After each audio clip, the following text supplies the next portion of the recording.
Hi guys, it's Carlos, the Ultimate Fitness Training once again, and thank you so much for watching the video. And today we are doing a video about meditation. Now, as you guys know, I've had a lot of requests every day about different sort of videos, but I've got a lot of requests today for how and why should you do meditation and the importance of meditation. Now, I'm going to give you 5 reasons why meditation is so important. Now, number 1, meditation creates your brain and your body basically to come back to becoming a being, which is human being. We are human beings. Obviously, to the guys that have been watching the videos that I do, I talk a lot, when I say a lot, I talk about being a being, a human being, but sometimes we become human doings, okay?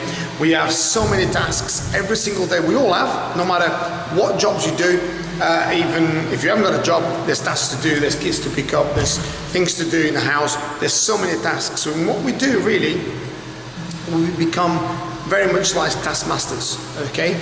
For the guys that probably heard me before, it's a famous saying that I say is we're like monkey on steroids, which 9 times out of 10, it's really bad for our body and our brain. Now, when you are stressed, I don't know if you guys know about this, we produce a very powerful hormone, which is cortisol.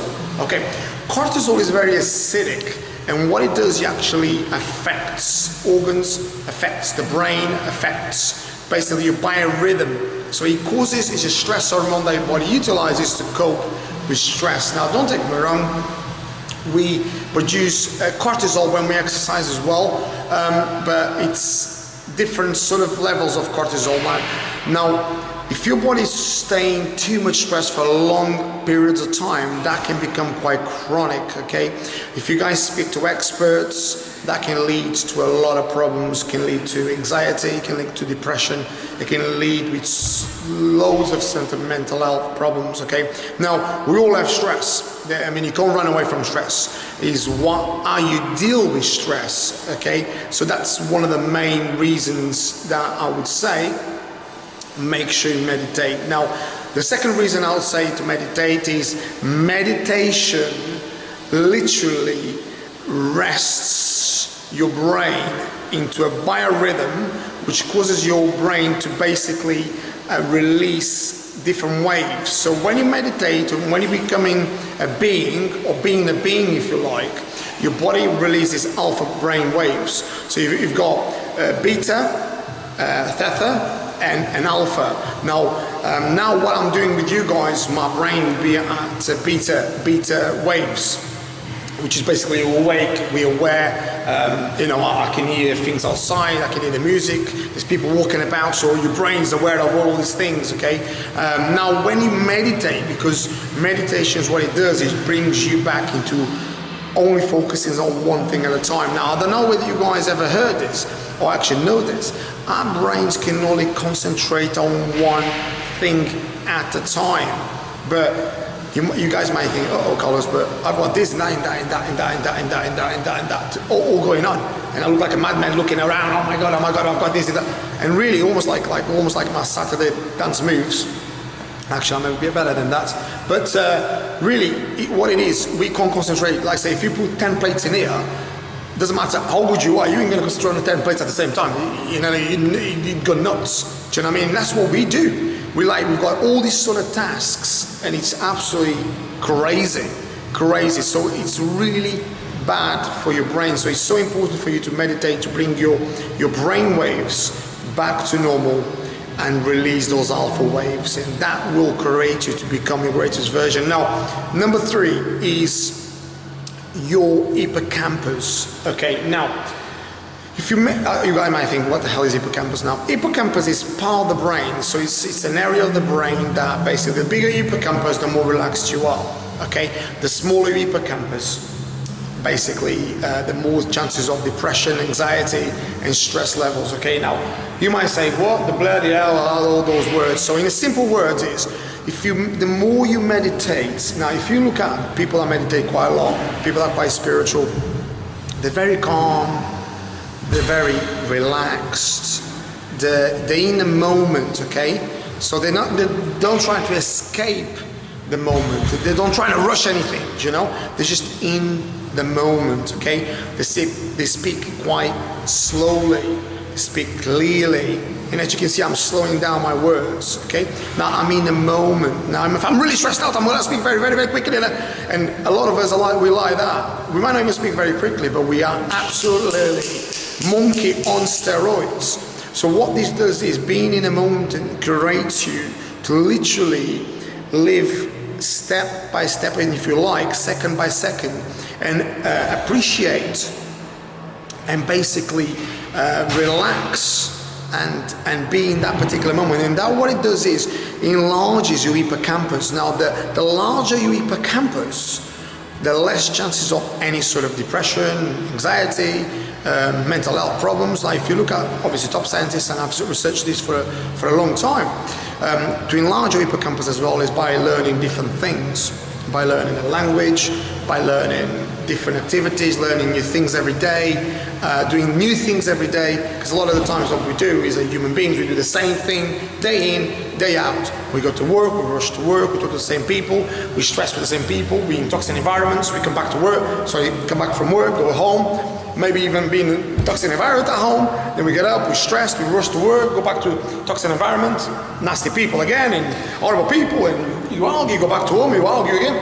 So it's almost like, because don't forget, a lot of people in the circle of life, they'll have toxic moments at home, they'll have toxic moments at work, they'll have toxic moments with friends. So it's almost like, you can imagine that in itself, that absolutely messes up you, not just your brain, your body, because that has a knock-on effect on your body, whether you like it or not. So the more you meditate, what it does, it enlarges your hippocampus and it releases good, powerful hormones. Now, number 4 is the amygdala. Some of you guys might not basically ever come across this. The amygdala is an area in your brain, because what it is, we're still very much primitive, okay? We all think we're very clever. I mean, we all have iPhones and we've got amazing technology, but really our brain, our bodies, our mechanical body, it's totally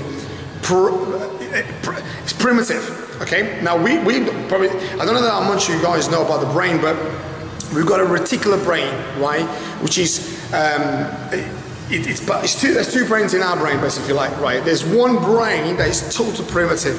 So, and that's what differentiates us from monkeys, if you like.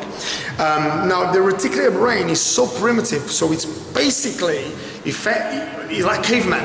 So what happens is with the amygdala is, if the amygdala becomes so stressed over time, and as I said to you guys, and I talk about this, becoming your greatest version.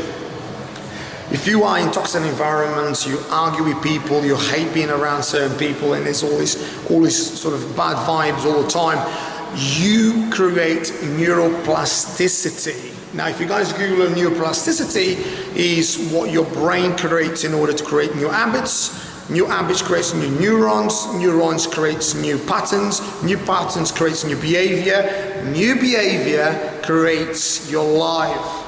Now, if you actually get what I'm trying to say to you guys, is a lot of your pattern behavior is caused by neuroplasticity. Now, what this causes you to do is then become really rescientized to any stress. So I imagine some of you guys might even get stressed to go down to the shop. You might get stressed to go and phone a friend. You might get stressed by phoning someone. Or you might get stressed to go and visit someone. And you might say, well, why would you get stressed about that? Because our brains become so primitive and so stressed, where the amygdala, almost like, it's like, if you like, you know, look at my fingers here right now. If I cut my finger right now here and it starts bleeding, all of a sudden my finger becomes really sensitive to any touching. And that's the same what happens to your brain. So when you stress your brain to such a high degree, comes to a point, the minimal thing, the smallest thing you can think of, it will stress you out, and that will cause so much trouble, okay? Now, I can go more into depth about that sort of particular amygdala situation, but that's one of the reasons why, if you meditate, what it does is it just descientizes, if you like, or takes the pressure away from the amygdala and brings your sort of fight or flight sort of situation, if you're, what's the word I'm looking for? Fight or flight sort of reflex back to normal, so you're not so stressed. Okay, now that's one of the reasons why I always say meditation. And obviously, if you can do your own research. I mean, I was just telling you, go and meditate because Carlos says do your own research. I'm telling you, meditation will definitely help massively in that. Okay, now number 5 is understand that meditation not only is actually sitting down, and I've said this to you guys before, a lot of people think meditation is for crazy people. You know, what it is if you actually allow and look, all the people that said meditation for crazy people are the people that actually do meditation. And it's like, people think, oh, I said avoid meditation, but now you're thinking all these top class people. When I mean top class, I mean like all superstars and loads of people well known are all becoming spiritual, and then you're thinking, why do you think that is? Okay, now because they're beginning to understand that meditation is so you've got your body, your mind, and your soul. So your body, obviously, you exercise, you train, you get stronger, fitter version, healthier version of yourself, and then you got your mind. Your mind is almost like a completely different section. So mind is be surrounded by good vibes. Why do you always say stay happy, stay healthy, stay fit? Because it's all about help people become their greatest version. So becoming your greatest version, you got your body, your mind, and your soul. Not just the body, because you could have an amazing body and you obviously stressed to fuck. You know what I mean? That means fuck all if you just have that section good. You got to have that good and that good as well, which is the body, the mind, and the soul. So the mind is massively in terms of being surrounded by the right people, being surrounded by good environments, being surrounded by good vibes, and doing something that you love. Doing something that you are passionate about. Look, I'll give you an example. Myself, I'm so passionate about helping people, I wouldn't change it. You could give me £1 million out there, £3 million, £4 million for a job that could earn that amount of money, I wouldn't go for it. Because I love, and I'm telling you, I'm being truthful here. I love what I do. I won't change it for the world. Okay? Now, with the other part of the actual soul is just yourself, is your belief. Whatever religion you believe, you are a soul, you are a spiritual being. So you need to do meditation to actually get you back to your essence, get you back what you came here for, get you back into your good biorhythm. Now, some of you guys probably has that, and this is another video I will do, is about the chakras. I mean, some of you guys might think, what the hell are you talking about now? So have a look at it, Google the chakras, you'll understand how many chakras. We've got more than 7 chakras, but I'm sure you'll only see 7, but there's more than that. But for simple fact that we're going to keep it very simple, 7 chakras. Have a look how important it is to have those 7 chakras aligned. Don't get me wrong, I'm not saying I'm perfect, I've got all my chakras aligned, and I try to do, because I do chakra meditation. Don't get me wrong, my life has been probably really messed up, believe it or not, and I had to learn about all these things. And I can't tell him my life was always perfect, because he's not far from perfect. But I have had to learn, and I've had to do my own research. And this is why I say to you guys, do your own research, read it. Now, the reason why I know about all this sort of stuff, and some of you guys might think, oh, well, I thought Carlos was just a trainer. I'm not just a trainer, I'm a coach. I do psychology, I'm an NLP coach, I do a lot of counseling, and I've read over 1,000 books in the area of personal development, personal training, diet, coaching, psychology, so I'm self-educated, so I do know a lot about a lot of stuff, and that's what makes me probably a better trainer, I think, and also I'm passionate about helping and becoming my greatest version, and helping others becoming my greatest version too, and that's why I say to you guys, in order for you to become the greatest version and understand that you need to become your greatest version, not just for your body, you got to do your body, your mind, and your soul. So today is obviously the video about those 5 reasons why you should meditate. I'll do a little bit more in-depth video about meditation too, but those are the 5 reasons why you should meditate. If any of you guys got any questions about this particular video or you want to know more about, please send me the request. So you know how to find me on Carlos Trainer 10 on Instagram, on YouTube, Carlos Trainer, and on my website, ultimatefitnesstrainer.co.uk. And with all that said, you know what's coming. Stay happy, stay healthy, stay fit. Have a beautiful day. Take care of yourselves. Bye now.